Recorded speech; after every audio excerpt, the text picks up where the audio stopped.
Münzschieber sind die einfach besten Maschinen, die es gibt. Vergesst, was ich gerade gesagt habe. Hallo und herzlich willkommen hier auf eurem absoluten Lieblingskanal, wenn es um geile Entwicklungen von Mark Rober geht, beziehungsweise Erfindungen. Ihr kennt ihn bestimmt mindestens aus seiner wunderbaren Scam-Paketen, wo er einfach Türdieben, also die Pakete vor der Tür klauen, ich habe vergessen, wie man sie nennt, Verandadiebe auf die Schliche gekommen ist, indem er da die Glitterbomb, ja, die berühmte Glitterbomb Man kennt sie. raushaut und noch vieles andere. Der hat ja auch zum Beispiel mit anderen zusammen den so Scam-Läden auseinandergenommen, so ganze Callcenter fertig gemacht und so weiter und so fort. Der ist einfach, also er ist ein NASA-Ingenieur, und hatte hatte halt die Wahl, ob er entweder für einen neuen Lebensraum auf dem Mars sorgt oder ob er lustige YouTube-Videos macht. Er hat sich für lustige YouTube-Videos entschieden. Bin ich froh drüber. Ja, ich finde es auch super. Ja. Und jetzt hat er wohl Beating 5 Scam Arcade Games with Science wohl Geräte gebaut, um in einer Arcade-Halle richtig zu rasieren. Das kennt man hier in Deutschland nicht mehr, ne? Da gab es mal in den 90ern ein Gesetz, was Arcade-Spielhallen ab 18 gemacht haben und als Glücksspiel gewertet haben. Deswegen waren sie dann ab 18. Deswegen kennt ihr hier sowas wie Arcades wahrscheinlich nicht mehr. Ja, nur wenn ihr so alt seid wie ich und Paul. Dann kennt ihr das noch. So sieht's aus. Rein und jetzt gehen wir da rein. Scam-Aal hier. This is me entering an arcade wearing just your normal everyday backpack. Und es macht mich instant traurig, dass wir sowas in Deutschland nicht haben. Das ist so geil. Arcades sind so cool, Mann. Das kennt man, die Spiele kennt man fast alle nur von der Kirmes because when I set it here and then nonchalantly load a few balls into the water bottle, then it plays the game like a good robot should, and I win all the tickets. And that's pretty cool, but what if I told you I made similar backpacks not just for skee-ball, but for this game and this one, basically coming up with contraptions to absolutely dominate 5 of the most common arcade games, including some hacks that cost less than $1 and actually work to set world record ticket payouts. But we also secretly recorded data from a bunch of different arcades. Da muss man jetzt auch mal eine Sache erklären. Ich kenne das aus England. Da war ich nämlich in der Namco World oder wie die heißt. Das gibt es in London. Ihr müsst euch vorstellen, es gibt ja die klassischen Arcades, wo man einfach Geld reinschmeißt und so einen Automaten, dann kann man zocken. Ja, und die Spiele sind einfach nur schwer, dass man viel Geld reinschmeißt. Oder es gibt halt sowas, da gehst du an Automaten, die nicht unbedingt wirklich viel mit Videospielen zu tun haben, sondern eher auch mit Geschicklichkeit, so wie man es vom Jahrmarkt kennt. Und wenn du gewinnst, kriegst du so Tickets ausgedruckt. Stapelweise Tickets. Habt ihr bestimmt schon mal gesehen. Und mit diesen Tickets kannst du dir dann vorne, seht ihr da gerade an der Kasse, gegen diese Tickets irgendwelche Gegenstände kaufen. Ist ein absoluter Scam, sage ich euch ganz ehrlich, weil ihr immer mehr Geld investiert als die Scheiße, die ihr da vorne kriegt. Das ist alles wirklich so auf Wish bestellter Kram und Süßigkeiten. Aber ihr habt am Ende immer mehr Geld dafür ausgegeben. Deswegen hat Mark Rober sich gedacht, komm, wir gehen mal dahin und scammen die zurück. Ist wirklich so. Aber ist trotzdem schön, macht Spaß. Ja. So I'll teach you the strategies to beat the games that give out the most tickets, along with showing you the 5 games we discovered are actual scams. Don't ever step foot in another arcade again until you've watched this video in its entirety. Let's get started. Die Boxautomaten kennt man von jeder Kirmes, ne? Ich liebe sie. Basketballautomaten auch. This video came when I was using my over-engineered bowling ball that I could control just by leaning. Because I thought, what if I took that same concept and applied it to mini golf? And while that idea could be really useful for getting a good golf score. Okay, krass, warte mal, er hat eine Bowlingkugel gebaut, die er durchs zur Seite lehnen steuern kann. Und das hat er auch mit Golfbällen gemacht. Was für ein krasser Typ. There's just no real payoff for my efforts. Which focused my attention to the holy grail of any mini golf course, the arcade. It was time to recoup all the allowance money I've lost as a kid, starting first with skee ball. And before we really see it in action, let me first explain how it works. Because if you take away the backpack, you'll find a Frankenstein version of a aus wie von den Ghostbusters hier so ein Ding. Okay, er hat also eine Baseball-Schussmaschine genommen.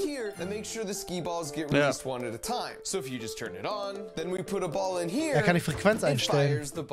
The coolest part here, though, is when it's placed in the backpack, you roll this pocket up to reveal the ball exit, and then place this water bottle here as a clever disguise to load up to 3 balls at a time. Now, das ist clever gebaut, weil man es dadurch, er stellt einfach seine Tasche hin, man sieht's nicht. Mega. Of course, if you don't have a secret robot backpack, here's how you win this game as a mere human. For starters, if you watch the pros play, yes, there are skee-ball pros, they actually aim for the 4,000 point hole. And this actually makes sense, because even if your throw is a little too weak or a little too strong, you're still getting significant points. Das ist spannend. Also ich weiß nicht, wer von euch das mal auf VR-Markt gespielt hat, aber Profis spielen das halt so, dass sie immer auf die 4.000 gehen, weil man trifft dann entweder auch mal die 3 oder die 5.000, je nachdem, wie doll man das macht. Mark Rober ist schlau, der geht auf die 10.000, was eigentlich unmöglich. Ich habe selber schon gespielt, es ist unmöglich eigentlich, die 10.000 zu treffen. Unmöglich, es ist auch Glück. Ja, mega Glück, ja, ist einfach so. Is to take the bait and go all or nothing by aiming for the small 10,000 point hole in the corner. The pros aim for this only in desperate situations where they're behind and they need big points to make a comeback for the win. The other big tip is to brace your leg against the base of the machine in the same spot each time. And then try and only move your arm, which will make your throws more repeatable and accurate because you're reducing the variables that can lead to air. So if you want to win, ja, wusste ich auch nicht. Aber gut zu wissen, dass es da Techniken gibt, mit denen man auch so gewinnen kann. Aber seine Maschine ist halt natürlich krasser, weil sie ist konstant. Sobald er einmal den richtigen Punkt gefunden hat, lässt er sie da einfach stehen. Und sie schießt immer mit der gleichen Kraft. Or if you think one of the workers might be getting suspicious, you can just pick up the backpack at any point and walk away with a bunch of tickets on your card. Up next is one of my personal favorites, basketball. In this case, the backpack is being used just to smuggle the special mechanism inside. Because to the untrained eye, this is just a normal basketball, when in fact, it's a robot in disguise. Digga, was ist das für ein Basketball?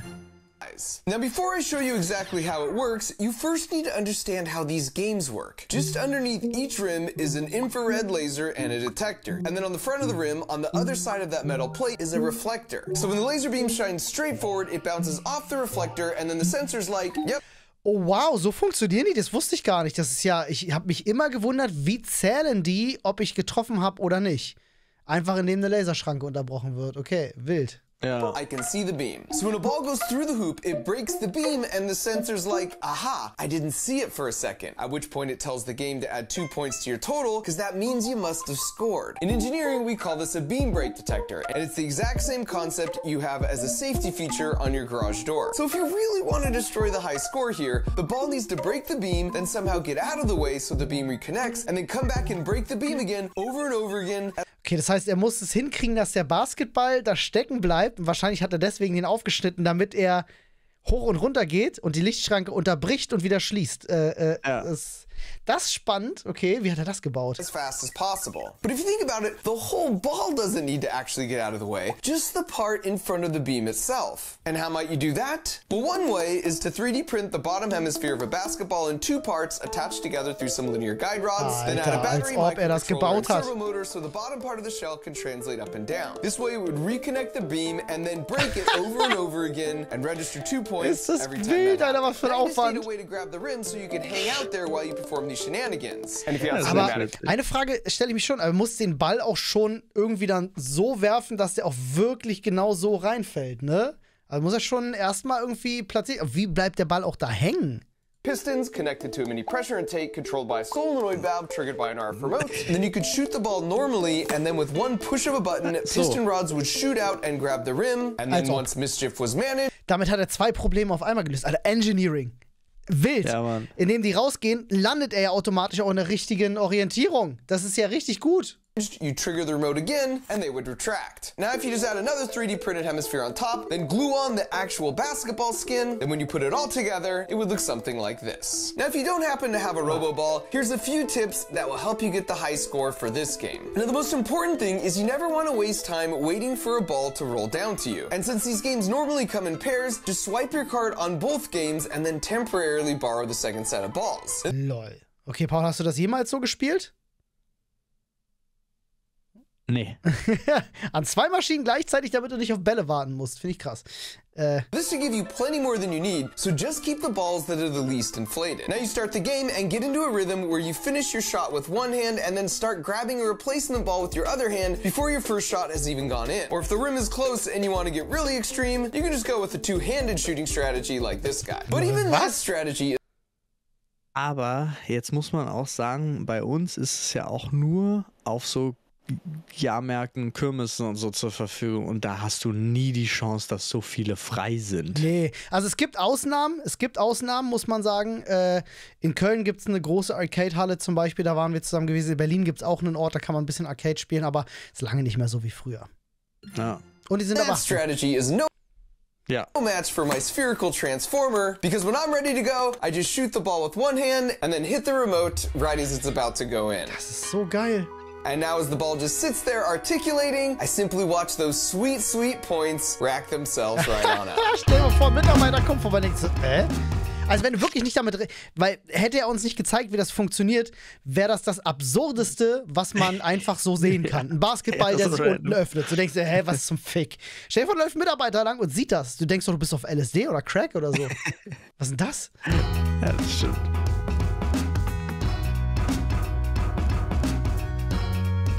As soon as time's up, I just hit the remote again, and the piston rods retract. And while no one's the wiser, I've now engineered my way to a buttload of tickets and a new lifetime high score. Next up is a really popular game called Quick Drop, where you hit this button to release these ping pong balls at the right moment, and if you get all 50 ping pong balls into the buckets within the 22 seconds allotted without missing any shots, then you hit the mega jackpot. But the thing is, to get all 50 balls in before the time runs out, there's essentially no... das dreht sich unten, du drückst den Knopf und mit jedem Knopf kommt ein Ball raus und die müssen alle da drin landen in den Dingern. Ja. Habe ich noch nie gesehen, finde ich super geil, würde ich unfassbar gern mal spielen. Margin for human error, which is good news for me because robot backpacks don't make human errors. Now you notice when I walk up, I can just set the backpack down and it self-registers right in place. The trick here is we 3D printed an exact negative replica of the button housing on the game. And this piston rod that pokes through and pushes the button on the game is attached to this solenoid that's controlled by this Arduino microcontroller, and it tells it the exact timing needed to beat the game. Okay, das ist bisher, finde ich, sogar noch die einfachste Konstruktion, einfach zu sagen, okay, der drückt einfach in einem bestimmten Intervall, weil das Spiel sich in einem bestimmten Intervall bewegt. Aber woher weiß er, wann er anfängt? Ja, das kann der auch lesen, glaube ich. Meinst du? Das wäre wild. Now, if you're trying this on your own, here's what you need to know. To successfully do this in 22 seconds, you have to drop 4 balls in each bucket, except in 2 buckets, you've got to drop 5. Now, dropping 5 into these 2 buckets isn't impossible, but the timing's so tight, it's really hard to pull off without them hitting the rim and bouncing out. Now the jackpot starts at 500 tickets, and every time someone loses, it goes up by 2 tickets, and each time that happens, the game gives you just a little more total time on the clock. And so if you ever see the jackpot at more than 625 tickets, enough time is now on the clock where you only need 4 balls per bucket to... Lol, ist das clever. Also für alle von euch, die nicht so gut Englisch können, Alter. Es ist so, dass in manche Behälter passen 4 rein, in manche musst du 5 reinballern, damit das passt. Es sei denn, du kriegst mehr Spielzeit, wenn der Jackpot höher wird, damit der Jackpot irgendwann mal ausgezahlt wird.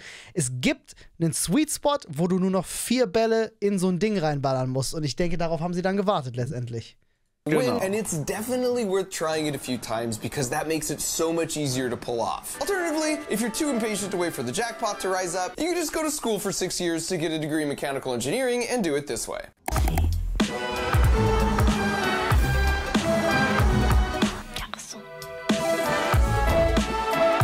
An dem Automaten daneben übrigens, wo das so lang rollt, ne? Da haben Anne und ich in London in so einem Arcade so krass abgeräumt. Wir hatten so einen Stapel Tickets. Wir haben am Ende nicht mehr gewusst, was wir uns noch kaufen sollen mit den Tickets da in dem Laden. Das war richtig wild. And then even as all 554 sweet, delicious tickets are being added to your account, you can just inconspicuously walk away with your backpack in tow. Ach, die drucken die Tickets nicht aus, die werden auf der Karte gespeichert. For our next game, we've got the perennial arcade favorite, air hockey. Now this is the most complicated of all the builds because if you look closely here at the top, there's a hole in the bag for a camera to look out through. Then stripping away the backpack, you can see that camera connects to the brains, and in this case, it's a Raspberry Pi, which is basically like a mini computer instead of just an Arduino microcontroller like all the other builds have used so far. The reason this one needs a bit more brain power is because it uses computer vision to track the puck, and based off the trajectory, it makes a prediction, then sends instructions to rotate this servo, which is attached to an arm that moves the paddle and protects the goal. Nice. And perhaps my favorite part of this build is that it obviously won't work if the whole thing is sliding and moving all around. So we need to anchor it down securely into position, but we need to do that quickly and discreetly. Our solution here is a pair of neodymium toggle magnets. So if you simply turn both of these knobs, the rare earth magnets move into position and anchor it to the steel frame of the air hockey table, and it's basically cemented in place, as you can see here. Wow. Also halt wirklich wild, Alter. Wie er es auch schafft, einfach so in so wenigen Sekunden zu erklären, wo die Probleme sind und wie sie gelöst haben. Ja, Mann. Eigentlich mega komplexe Lösung, aber er erklärt so casual einfach so wow. Krass. Here. As for the human strategy here, playing air hockey might seem like total chaos, but there are 4 simple tricks that will pretty much guarantee you can beat any casual player. Okay, aufpassen, Freunde. 4 Tipps, wie ihr beim Airhockey immer gewinnt. First is to hold the paddle like this and not like this. Wusstest du das? Nee. Aber wahrscheinlich hast du mehr Schlagkraft, so, weil es mehr so eine Snapping-Bewegung ist. Finde ich schon mal geil, merke ich mir schon mal. Wusste ich auch nicht. Doing that allows you to really whip the paddle around and gain extra speed on your shots. The second is that for your default defensive position, you want your paddle to be out here, not right up against the goal right here. Das kann ich euch erklären. Das ist logische Mathematik. Je weiter vorne dein Ding ist, umso mehr kannst du ja abdecken an Raum, wo der Puck hin kann letztendlich. Ja, er redet über seinen Penis. Ja. That's because this cuts down the angle and you only have to move the paddle back and forth this far to protect the whole goal versus back and forth this far if you're against the edge. This is the same reason goalies will come out of the goal if there's a breakaway in soccer. Even for a bank shot, you now just have to move the paddle a small distance diagonally back like this. So your paddle should essentially always stay inside a triangle like this when you're playing defense. Now when you watch professionals play, yes, there are air hockey. Warte mal, es gibt professionelle Airhockey-Meisterschaften? Ja, klar. Digga, Es gibt von allem. ich brauch das in meinem Leben. Digga, was? Ich wusste das nicht. Professionals. You will see them employ both these first 2 tips. The third trick you'll also see is they try and play for possession. You want to try and cushion your opponent's shot and gain possession of the puck so you can set up your own shot, which leads to the last tip. Mix up the straight shots and bank shots, but try and practice at least one trick shot like this one, where you hit the puck down into the corner and then when it rebounds back to you, you hit the bank shot for the win. Here's what that looks like in action. Now the real benefit of my backpack system is you can be playing your opponent, but then when you get a phone call or you have to attend to some other important matters, your goal is in safe hands. Geil! Digga, du verlierst gegen den Rucksack. Aber der macht keine Punkte, der Rucksack, der verteidigt. And then at your own leisure, you can eventually just come back and finish things off. Then with the victory securely in hand, you just disengage the 2 toggle magnets with a twist, and you're good to go. And finally, we've got the ultimate test of strength. Jetzt bin ich gespannt. Ich meine, ganz ehrlich, wir haben das selber erst vor wenigen Tagen gemacht, Paul. Wir wissen, wir sind nicht immun dagegen. Ganz im Gegenteil, wenn wir einen Boxautomaten irgendwann sehen, dann wird der auseinandergenommen. Ja. Richtig auseinandergenommen. Ja, wir haben da richtig Spaß dran. Ich bin mal gespannt, wie er den kaputt macht. Strength, the punching bag game. Now for this one, to make it more interesting, I wanted to find and challenge the guy in the arcade whose muscles looked the least like mine. So I stepped up first and rocked a 678 out of a possible 99. 680 ist jetzt nicht so gut. But then he stepped up. Das war eine stabile 920, sag ich. And rocked an 877. And since that's bigger than 678, the trash talking commenced. Maybe if you spend a little less time at the computer, a little more time in the weight room. So that was disappointing, but lucky for me, I had a trick up my sleeve. Like, actually, because that's a fake arm in order to disguise. Ein Fake-Arm. Naja. Das sieht aber hier schon in der Jacke wild aus, Digga. Hat den krassesten Tennisarm der Welt, Alter. Das ist ein Schlaggerät. This. I'm just the one who's still a little inadequate. It's basically a bionic punching arm powered by 2 spring-loaded pistons. To set the springs, we use a threaded rod and a drill, and once under tension, they're held in place with a quick-release mechanism I can trigger with my finger at the exact moment I want to punch a thing. And I would classify the initial test in the lab as encouraging. Now it's important to note to play by the rules for this game. There's no side punching, pushing, running, kicking, or headbutting. But you'll notice there's no rule against spring-loaded piston punching offs. So now that my moment of sheer domination had arrived, I stepped up and rocked in 830. Aber da geht auch noch mehr. Sorry, ich muss ja ganz kurz hier die Werbung wegklicken, die sich hier gerade aufgemacht hat. Was hat er jetzt an Punkten? 830 which was oder so. less than a 77, which was disappointing. Ja, die Kraftübertragung ist scheiße. It's really hard to compete with the human body in terms of things like punching and throwing, because we're just so efficient with those mechanics, and I have to sacrifice a lot of the speed and momentum of my own arm body system when I'm wearing that heavy wrist-mounted puncher. But you know what? I'm a fighter, and what I lack in muscle mass, I make up for in tenacity. So out of curiosity, I took a closer look to see how the machine actually... Und jetzt bin ich nämlich gespannt. Ich bin nämlich immer der Meinung gewesen, dass es nicht so ist, dass das Ding nach oben klappt und da einen Schalter trifft, der irgendwie Stärke misst. Nein. Ich meine, es geht auch über Geschwindigkeit und eine Unterbrechung von irgendeinem Kontakt oder so. Wie lange unterbrochen ist der? Also nur um die Geschwindigkeit, mit der sich das Ding bewegt und nicht um die Härte, mit der es getroffen wird. Also eigentlich ist es technisch gesehen kein Stärketest.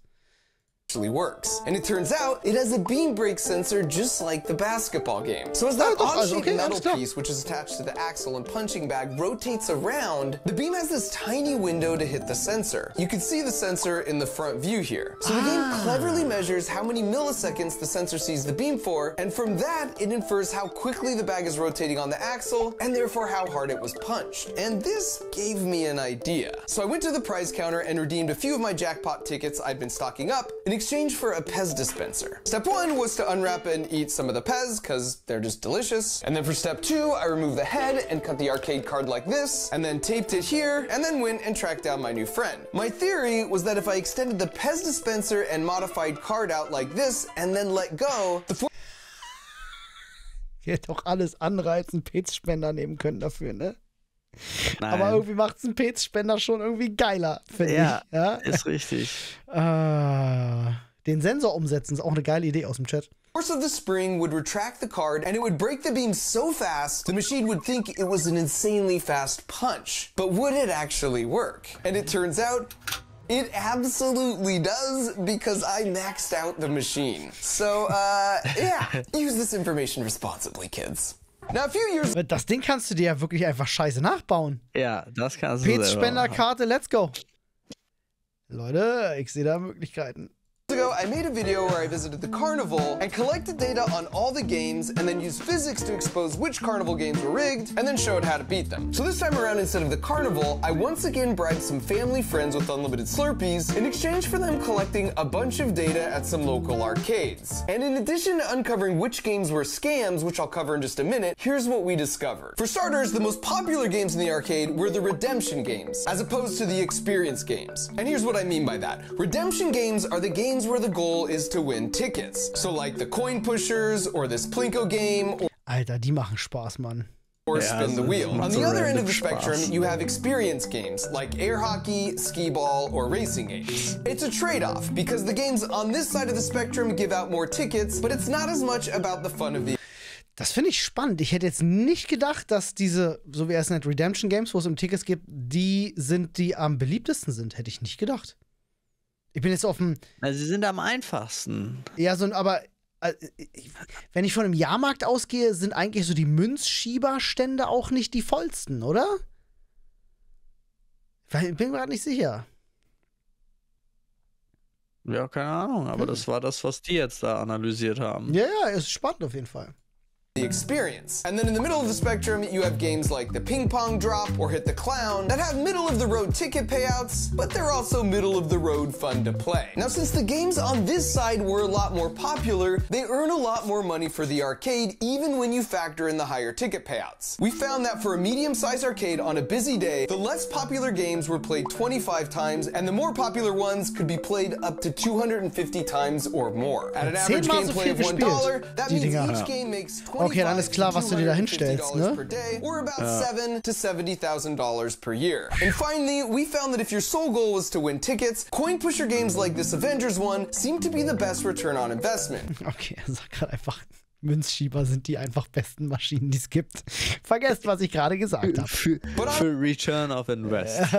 Honestly, you can just ask one of the workers there who are hanging out making minimum wage and are probably pretty chill, because chances are they'll just tell you which ones they regularly see pay out the best. Alright, so finally, let's get to the real juicy part and talk about which games we discovered were basically scams. Now, I actually have some experience in this area because a few years back, I built my original backpack arcade robot to dominate simulate this game. Basically, it would sense the light turning on a few lights in front of the jackpot light, then it would hit the button with sub-millisecond precision, and then we would touch nothing in between runs, and yet it would alternate between missing both short and long. Okay, er hat schon mal ein Video gemacht, wo er diese Maschine überführt hat, weil die tatsächlich wirklich schummelt. Okay, krass. Wild. In other words, the timing on the jackpot light doesn't match up with the duration it's lit, and it's very different from all the other lights. You can actually test this yourself by picking a random light, and you'll find miraculously, you could somehow hit that random light every single time you try. Now this caused me to dig a little deeper, and after a bit of research, I was able to locate a copy of the owner's manual, at which point I discovered the arcade owner could just manually set how often a jackpot should be won. Okay, also das ist jetzt für mich wenig überraschend, aber für die meisten von euch eventuell schon. Solche Maschinen haben oftmals auch einfach die Möglichkeit einzustellen, wie oft soll jemand gewinnen. Es gibt zum Beispiel selbst bei Videospielen, ne, bei einem Mortal Kombat Automaten, nehmen wir mal einfach als Beispiel, einer der beliebtesten Arcade-Automaten der Welt. Wer von euch schon mal einen Arcade-Emulator wie MAME oder so installiert hat und ein Mortal Kombat hat drauf lassen, weiß, dass es da auch das Owner Manual gibt, wo du reingehen kannst, bevor du das Spiel startest, um halt bestimmte Parameter vom Spiel festzulegen. Und da war einer dieser Parameter zum Beispiel die Schwierigkeit, die du einstellen konntest im Arcade. Ja, lange bevor es das auf Konsolen gab, wo man Schwierigkeiten einstellen kann.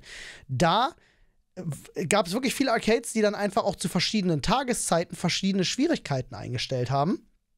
Damit halt, wenn die meisten Leute da sind, irgendwie wirklich auch viel Kohle reinkommt. Und das habe ich viele Jahre später erst rausgefunden. Und ich habe mir als Kind, weißt du, habe ich mich immer geärgert. Es gab nämlich damals in dem Arcade, wo ich mit meinem Bruder immer viel im Urlaub war, gab es einen Virtua Fighter Automaten. Kennt vielleicht jemand, Virtua Fighter 3D. Und da haben wir gespielt und wir sind nie über den zweiten, dritten Boss hinausgekommen. So, weißt du, wurde es immer zerlegt und dachte, das kann doch nicht sein. Und dann kam aber Virtua Fighter 3D für den PC raus. Wir hatten uns das zu Hause installiert. Easy peasy plötzlich. Und wir so, hä, wie kann denn das sein, dass das hier so viel einfacher ist als im Arcade? Ja, ganz einfach, weil das Scam ist. So this time around, I was curious what other games were essentially running the same scam where you think it's a game of skill, but in reality, the arcade owner is controlling when a jackpot's won. And as it turns out, this really popular game called Stacker employs the same trick. This other really popular game, Keymaster, and this Cut the Rope game are also, in fact, running the same scam. In all three cases, I was able to get a hold of a copy of their owner's manual, and each one has some language around how the arcade owner can specify how often a jackpot occurs. I also found many, but not all claw machines have language around how it will close with full strength, but then back off to a much weaker strength. Das ist was ich mich schon immer gefragt habe bei diesen Krallenmaschinen. Ich bin davon fest ausgegangen, dass jede Maschine so manipuliert ist, dass sie nur bei jedem 10. Zug wirklich richtig zugreift. Da denke ich jedenfalls. Er hat sogar gesagt, generell haben die das drin, dass die schwächer zugreifen. Aber er hat gesagt, nicht alle, nur wenige. By the owner. For this reason, it's best to try for prizes closest to the exit hole to minimize the amount of time it's held in the claws. And I call these games scams because they present themselves as winnable games of skill, when in reality, it's essentially a random dice roll that is heavily stacked against you. And just like at the carnival, the most lucrative games are those where people overestimate their chances of winning because they seem to get close, but they don't quite win. In gambling psychology, this is known as the near-miss effect, and it will lead to increased play of the slot machine. But this is much worse than a slot machine, because at least in that case, you know it doesn't matter how you pull the lever because it's random chance. And on top of that, those games are regulated, so there is a minimum payout required by law. So for every $1, for example, put into a slot machine, they have to pay out at least 80 cents back to the players. But for those scam arcade games I just mentioned, the default payout rate is on average 20 cents for Okay, was? Oh krass, ich hätte nicht gedacht, dass das so ein Riesenunterschied ist. Holy fucking shit. Every $1 you spend, but a shady arcade owner could basically set that to 0 and no one would know, and that would be perfectly legal. And that's especially messed up because it's primarily played by kids. So if you remember nothing else, just try and pick games that avoid any sort of digital winning element that can be rigged. Because in those cases, you just never really know what your chances are. These games, however, are all great options to at least have a better sense of your actual odds of winning. I've checked the manual for all of these, and what you see is exactly what you get. And I can vouch, some arcades are more fair about. Und das ist interessant, dass er die Spiele, die ihr gerade gesehen habt, da hat er sich die Betriebsanleitungen angeschaut. Bei denen ist nichts mit Scam Und ihr habt ja vorhin gehört, ich habe ja gesagt, die Maschine, die du jetzt gerade zuletzt gesehen hast, da habe ich auch fetten Jackpot gewonnen mit Anne. Na, ist schon interessant. This than others. For example, my home arcade here refuses to carry any of the games that could be rigged against you, which I think is pretty cool. However, if they happen to see this, my only suggestion is that moving forward, they should probably institute a no backpacks allowed policy. And perhaps also don't let people redeem tickets for Pez dispensers. Aber mit ziemlicher Sicherheit hat er das mit seinem Arcade da vor Ort abgesprochen, dass er das Ja, macht. ja, also um Gottes Willen. Sonst dürfte der ja nicht so an den Sachen auch rumfummeln und so. Ja. This is a dad finder. It was made. Was ist das? Yeah. Also es ist ist von einem anderen Video jetzt, ne? Genau, jetzt kommt das und seine Masterclass. Also wer bei Mark Rober lernen möchte, der kann das machen. Aufs Originalvideo klicken, unten Link klicken und er bietet Kurse an. Die finden digital statt und er führt dich durch 3 seiner Erfindungen von der Zeichnung bis zur Vollendung und arbeitet mit dir dann an 3 weiteren Erfindungen. So ist es, glaube ich. Also der hat so einen Ingenieurkurs und es ist angepasst an, ich kann gar nichts. Ich bin gut oder ich selber arbeite für die NASA und Mark Rober sagt, er kann dir trotzdem was beibringen. Sehr cool. Also schaut da gerne mal vorbei. Ich finde das schon geil. Also wenn einer Bock macht auf Ingenieursstudiengang, dann ist das Mark Rober, ey. Du kannst so geilen Scheiß machen. Ich hätte auch gerne mehr Zeit für sowas, um da mal reinzugucken, weil das ist ein Bereich, der mich super interessiert. Ja? Aber also ich habe großen Respekt vor Leuten, die einfach sagen, ich habe ein Problem, ich programmiere mir einfach was. Ja. Problem gelöst. Ist mega. Na dann. Freunde? Ja. Danke fürs Zuschauen. Bis gleich. Bis gleich.